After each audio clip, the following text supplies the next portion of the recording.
This channel does not promote any violent, harmful, or illegal activities. All content provided by this channel is meant for an educational purpose only. আর শুরুতে এই যে খবরের দিকে নজর রাখতে হচ্ছে, বাংলাদেশে হিন্দু নিপীড়নের সব সীমা ছাড়িয়ে যাচ্ছে। এবার এক হিন্দু মহিলাকে গণধর্ষণ, মুখ বন্ধ করতে বিষ খাইয়ে খুন, কঠোরপন্থীদের নারকীয় উল্লাস। মৃত্যুর আগে ছেলেকে ভয়ঙ্কর অভিজ্ঞতার কথা জানান নির্যাতিতা। এবার আমাদের প্রতিনিধি সুমন কল্যাণ আমাদের সঙ্গে রয়েছে, তার সঙ্গে কথা বলি। দেখুন, সত্যি বড় একটা অমানবিক ঘটনা। সুমন কল্যাণ, যে বিষয়টা তোমার থেকে জানতে চাইবো, এভাবে আর ঠিক কতদিন চলবে? কতদিন এভাবেই নির্যাতন চলতে থাকবে এবং ইউনূস সরকার মুখে কুলুপ দিয়ে বসে থাকবে?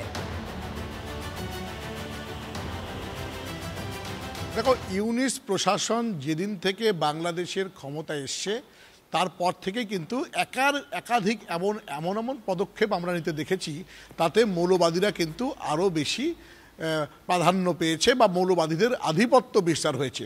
যে সমস্ত মৌলবাদী সংগঠনগুলো ব্যান ছিল হাসিনার সময়ে, তাদেরকে ব্যান প্রত্যাহার করা হয়েছে, অর্থাৎ নিষেধাজ্ঞা প্রত্যাহারের পর তারা কিন্তু খুলেআম ঘুরে বেড়াচ্ছে। এবং আরও সবচাইতে বড় বিষয়, আমরা কিছুদিন ধরেই দেখছিলাম যে ধর্মীয় প্রতিষ্ঠানগুলো ভাঙচুর হয়েছে, একাধিক খুনের ঘটনা ঘটেছে। কয়েকদিন আগে দিনাজপুরে মা এবং ছেলের মৃতদেহ পাওয়া গেছে ঝুলন্ত অবস্থায়। আর এবারের যে ঘটনা, যেই মহিলাকে গণধর্ষণ করে বিষ ঢেলে দেওয়া হয়েছে মুখে, সেই মহিলা কিন্তু একজন জনপ্রতিনিধি। তাকে ডাকা হয়েছিল কোনো একটা টাকাগুলো ফেরত নেওয়ার জন্য বা যেখানে টাকা পেতেন সেগুলো আনার জন্য। তাকে তুলে নিয়ে গিয়ে মোক্তার মোল্লা নামে একজনের বাড়িতে নিয়ে যাওয়া হয়েছে। সেখানে 4 জন তাকে গণধর্ষণ করেছে। তিনি যখন বলে দেবেন বলেন, তখন তার মুখে বিষ ঢেলে দেওয়া হয়েছে এবং গোটা ঘটনাটার কিন্তু ভিডিওগ্রাফি করা হয়েছে এবং সেটা ভাইরাল করে দেওয়া হবে। যদি না সে 2 লাখ টাকা চাঁদা, একজন জনপ্রতিনিধি, তাকে তুলে নিয়ে গিয়ে এইভাবে অত্যাচার করা হচ্ছে। আমাদের অবশ্যই গোটা পরিস্থিতির দিকে নজর থাকবে। তুমি আমাদের সঙ্গে থাকো সুমন কল্যাণ। আর পাশাপাশি আপনাদেরকে শোনাই পরমাত্মানন্দ মহারাজ, তিনি কি বলছেন এই ঘটনার পর, শুনুন। বাংলাদেশে যে নিরন্তর হিন্দু নিধন চলছে এবং ইউনূস সরকারের আসবার পর থেকে সংখ্যালঘুদের ওপর, শুধু হিন্দু নয়, সেখানে খ্রিস্টান, বৌদ্ধ, সবার ওপর যে অমানবিক অত্যাচার হচ্ছে তার আমরা নিন্দা করছি। অবিলম্বে এই নির্মম ব্যাপার, মানবিকতা বিরোধী যে কাণ্ডকারখানা, সেগুলো বন্ধ হওয়া উচিত। কেবল ধর্মের জন্য তাদের জীবনকে বিপন্ন করে দেওয়া, এটা আজকের পৃথিবীর কাছে অত্যন্ত লজ্জার। দেখুন, বাংলাদেশ আবহে ভারতে অনুপ্রবেশের চোরাস্রোত। আজও মুর্শিদাবাদ এবং বাগদায় জালে বাংলাদেশি অনুপ্রবেশকারী। মুর্শিদাবাদের জলঙ্গি সীমান্ত এলাকায় বিএসএফ এর জালে 3 বাংলাদেশি, অধরা আরও 3। ধৃতরা বাংলাদেশের রাজশাহীর বাসিন্দা বলে খবর। কৌশিক আমাদের প্রতিনিধি আমাদের সঙ্গে রয়েছেন, কৌশিকের সঙ্গে কথা বলি। আছে কৌশিক, বারবার সেই ঘুরে ফিরে কেন মুর্শিদাবাদ কি তাহলে অনুপ্রবেশকারী, জঙ্গি, তাদের একেবারে সেফ হোম হয়ে গেছে? দেখো, মুর্শিদাবাদ কিন্তু সেই সেফ হাব হিসেবে পরিচিত হয়ে যাচ্ছে জঙ্গি অনুপ্রবেশকারী তাদের ক্ষেত্রে। এবং যে 3 জন অধরা বাড়াচ্ছে চিন্তা তারাই, কারণ যে 3 জন গ্রেপ্তার হয়েছে তারা দক্ষিণে বিভিন্ন রাজ্যে কাজ করে ফিরেছে এবং বাকি আরও 3 জন তাদের সঙ্গে আছে এবং তার সঙ্গে তাদের খোঁজ পেতে এখন তল্লাশি চালাচ্ছে। যে 3 জন ধরা পড়েছে তাদেরকে জিজ্ঞাসাবাদ করে তাদের যারা নথি তৈরি করে দিয়েছিল, অর্থাৎ আধার কার্ড, এই মুর্শিদাবাদের জলঙ্গি সীমান্তে প্রবেশ করে কাঁটাতার না থাকার সুবাদে অবাধেই যাতায়াত চলে এপার ওপারের মধ্যে।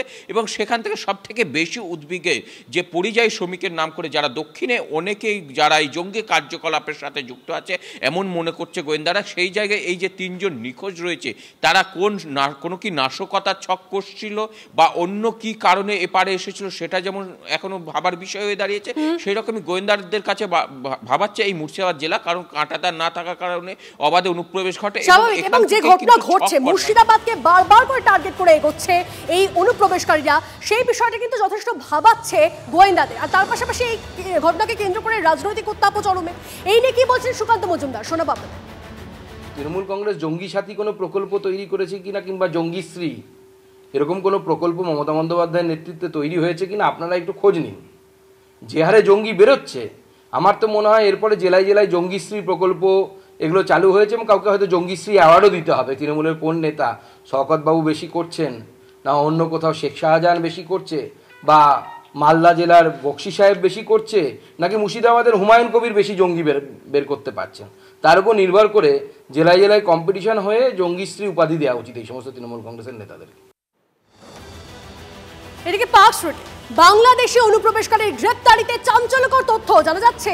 জাল নথির হাব বারাসতেই তৈরি হয়েছিল আবিদুর রহমানের আধার কার্ড। পুলিশ সূত্রে এমনটাই খবর। প্রায় 10 বছর ভারতে যাতায়াত করে এই আবিদুর রহমান। আমাদের সঙ্গে দীপঙ্কর রয়েছে, দীপঙ্করের সঙ্গে কথা বলবো। দীপঙ্কর, এই যে অনুপ্রবেশকারী, তার একটা জাল আধার তৈরি করে দেওয়া হলো, তাকে এটাতে সাহায্য করেছিল কারা? পুলিশ সূত্রে এখন অব্দি কি জানা যাচ্ছে? এবং বারাসতে কি তাহলে জাল নথির এপিসেন্টার বলা যেতে পারে, সেটাই তৈরি হয়ে যাচ্ছে এখন? দেখো, শুধু বারাসাত বলে নয়, উত্তর চব্বিশ পরগনা জেলা জুড়ে জানতে হবে যে একটা বৃহৎ জায়গা রয়েছে যেটা সীমান্ত এলাকা। অর্থাৎ এই সীমান্ত এলাকা, তার মধ্যে অনেকটা নদীপথ রয়েছে।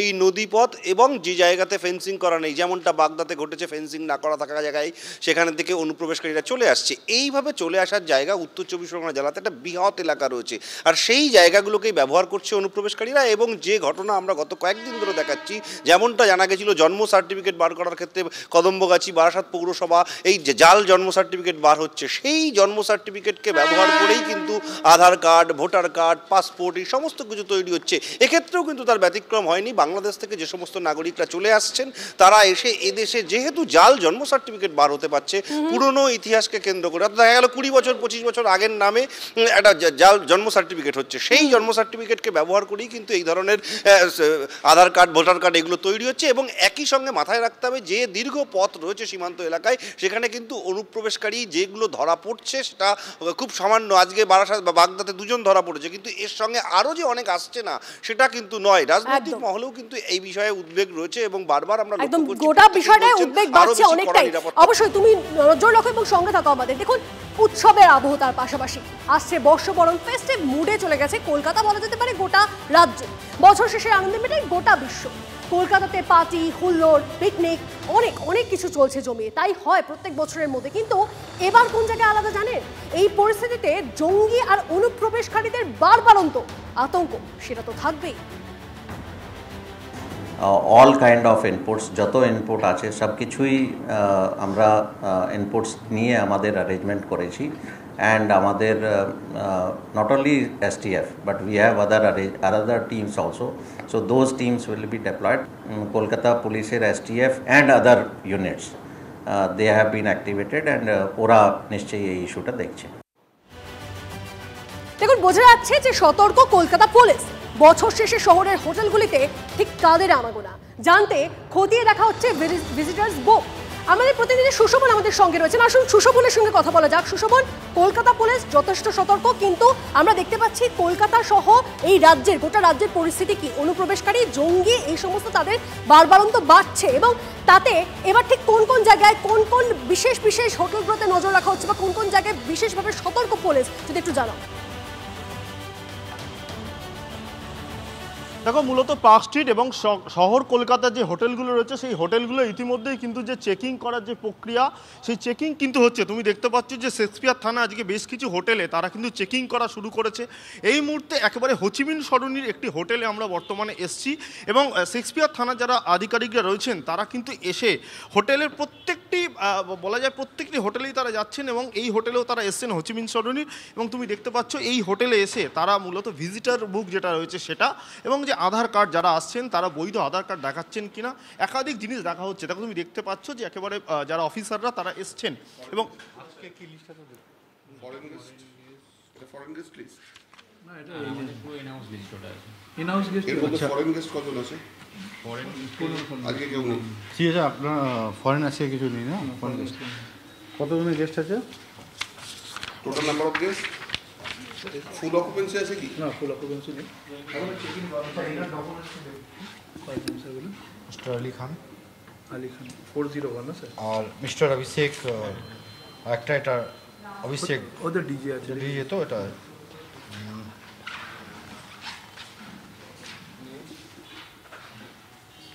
আচ্ছা, একটা অখিলেশ সিং দেখান তো, mister Akhilesh Singh Thakur, room number 417। Yes, দুটো ডকুমেন্ট দেখান। আপনারা ডকুমেন্ট মেনটেন করছেন তো? 100% স্যার। অর্থাৎ বোঝাই যাচ্ছে সুশোভন, পুলিশ যথেষ্ট তৎপর রয়েছে, এবং তারা প্রত্যেকটা হোটেলে গিয়ে বিষয়গুলো খতিয়ে দেখছে, কারা থাকছে, কারা আসছে, সমস্তটা তথ্য সামনে আসছে, এবং তারা সেই সমস্ত বিষয়গুলো নিয়ে যথেষ্ট সতর্ক, সেই বিষয়টা বোঝা যাচ্ছে। তুমি আমাদের সঙ্গে থাকো সুশোভন।